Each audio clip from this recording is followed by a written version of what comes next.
নমস্কাৰ, মই ৰফিকুল ইছলাম।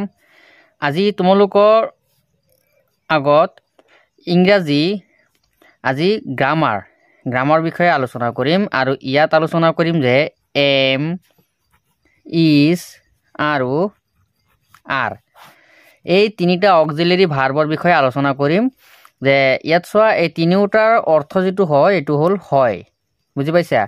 আৰু এই তিনিটা অক্সিলাৰী ভাৰ্ব সদায় প্ৰেজেণ্ট কণ্টিনিউৱাছ টেন্সতহে ব্যৱহাৰ হয়। প্ৰেজেণ্ট কণ্টিনিউৱাছ টেন্সতহে সদায় ব্যৱহাৰ হয়। আমি যিটো প্ৰেজেণ্ট ইনডিফিনাইট আছে, কণ্টিনিউৱাছ আছে, পাৰফেক্ট আছে, আকৌ পাৰফেক্ট কণ্টিনিউৱাছ আছে। এটা টেন্সৰ চাৰিটা ভাগ থাকে আৰু তাৰ ভিতৰত যিটো প্ৰেজেণ্ট কণ্টিনিউৱাছ টেন্স, সেই টেন্সতেই এম ইজ আৰৰ ব্যৱহাৰ হয়। আৰু এই তিনিওটা অক্সিলাৰী ভাৰ্বৰ অৰ্থ হ'ব কি? হয়, বুজি পাইছা?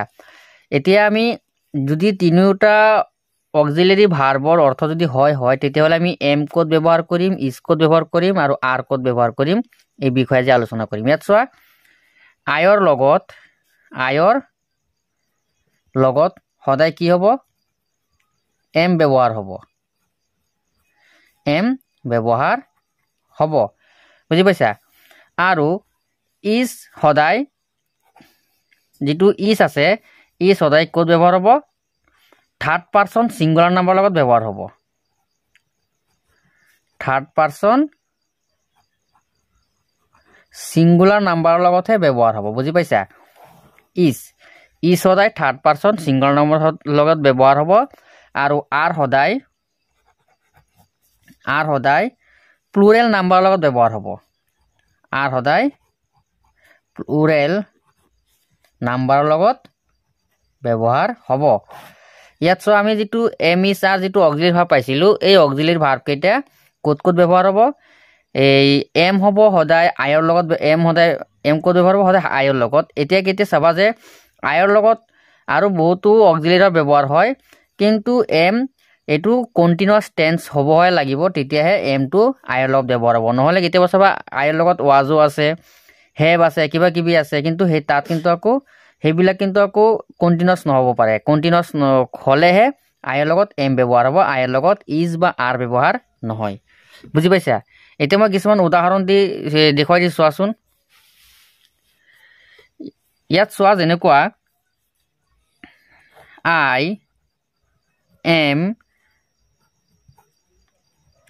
ইয়াত চোৱা, আই এম প্লে একো নহ'ব। আই এম, যেতিয়া আয়ৰ লগত তুমি এম বহাইছা, তেতিয়াহ'লে এইটো কণ্টিনিউৱাছ টেন্সলৈ গুচি গ'ল।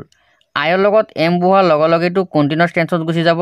আৰু কণ্টিনিউৱাছ টেন্স মানে হ'ল কোনো এটা কাম যদি ধৰি লোৱা, কোনো এটা কাম হৈ থকা, মানে বৰ্তমান সময়তেই কোনো এটা কাম হৈ থকা বা চলি থকা অৱস্থাত বুজালে তেতিয়াহ'লে তাত কণ্টিনিউৱাছ হয়, বুজি পাইছা? মানে চলি থকা অৱস্থা হ'ব লাগিব। আৰু সেইটোও তোমাৰ এই এম থাকিলে প্ৰেজেণ্টত হ'ব লাগিব, মানে বৰ্তমানত হ'ব লাগিব, তেতিয়াহ'লেহে তাত আইৰ লগত এম বহিব। আৰু তাৰ লগত যিটো মেইন ভাৰ্ব থাকিব, ইয়াত কি আছে? প্লে। যদি আই এম প্লে, তেতিয়াহ'লে এইটো কিন্তু ইয়াৰ যিটো চেণ্টেন্স আছে, যিটো বাক্য, এইটো কিন্তু তেনেহ'লে ভুল হৈ যাব। কিয়নো আই এম যেতিয়া লিখিছা, তেতিয়াহ'লে অনলি ইয়াত প্লে লিখিব নোৱাৰিবা, তাৰ লগত আকৌ ING এটা এক্সট্ৰাকৈ লগাব লাগিব, বুজি পাইছা? আই এম প্লেয়িং, তাৰমানে মই খেলি আছোঁ, বুজি পাইছা? I am playing. এতিয়া তুমি যদি আই প্লেয়িং দিয়া তেতিয়াও নহ'ব, কিয়নো আই প্লেয়িং দিলেও নহ'ব, কিয়নো ING লগোৱাৰ মানে ইয়াত কণ্টিনিউৱাছলৈ গুচি গ'ল। তেতিয়া তাৰ লগত যিকোনো এটা অক্সিলাৰী ভাৰ্ব বহাব লাগিব, হয় এম বহোৱা নহ'লে ৱাজ বহাব লাগিব, বুজি পাইছা? এতিয়া চোৱা, আৰু এটা যেনেকুৱা ইজ ক'ত বহিব, বুজি পাইছা? যেনেকুৱা চোৱা, হি এটা থাৰ্ড পাৰ্চন, বুজি পাইছা? থাৰ্ড পাৰ্চন আকৌ ছিংগুলাৰ নাম্বাৰ, আকৌ বুজি পাইছা? ইয়াত চোৱা যে হিটো অনলি এজনকহে বুজাইছে, এইটো কাৰণে ইয়াৰ লগত আকৌ এমো নহ'ব বা আৰো নহ'ব, ইয়াৰ লগত কি বহিব? ইজ বহিব, বুজি পাইছা? হি ইজ, এতিয়া তুমি যিকোনো এটা দিব পাৰা। হি ইজ, এতিয়া ধৰি লোৱা মই eating, he is eating.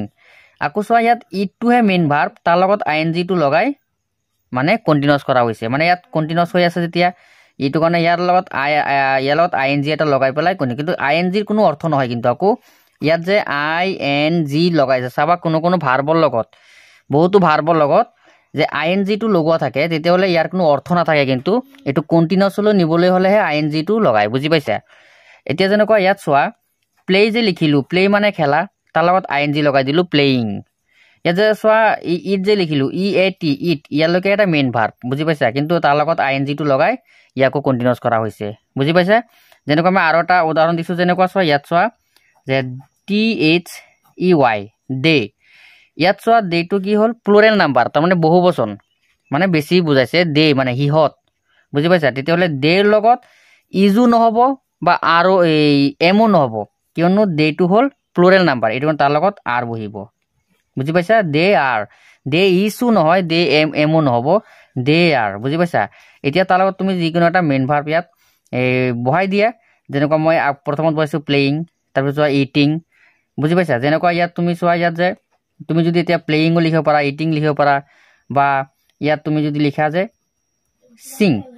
Singh মানে গান গোৱা তাৰ লগত আইএনজি এটা লগাব লাগিব কিয়নো ইয়াত আৰ দিছোঁ যেতিয়া এটা মানে এইটো কণ্টিনিউছলৈ আহি গ'ল এইটো কাৰণে তাৰ লগত আইএনজি এটা লগাব লাগিব বুজি পাইছা ছিংগিং হ'ল মানে গান গাই আছে সিহঁতে গান গাই আছে এইটোৱে কি হ'ল যে আমি MIS ক'ত ব্যৱহাৰ কৰিব লাগে সেই বিষয়ে এই ভিডিঅ'ত আলোচনা কৰিছোঁ নেক্সট ভিডিঅ'ত আৰু কেইটামান অক্সিলাৰী ভাৰ্ব লৈ আহিম গতিকে আজি ভিডিঅ'টো ইমানেই ধন্যবাদ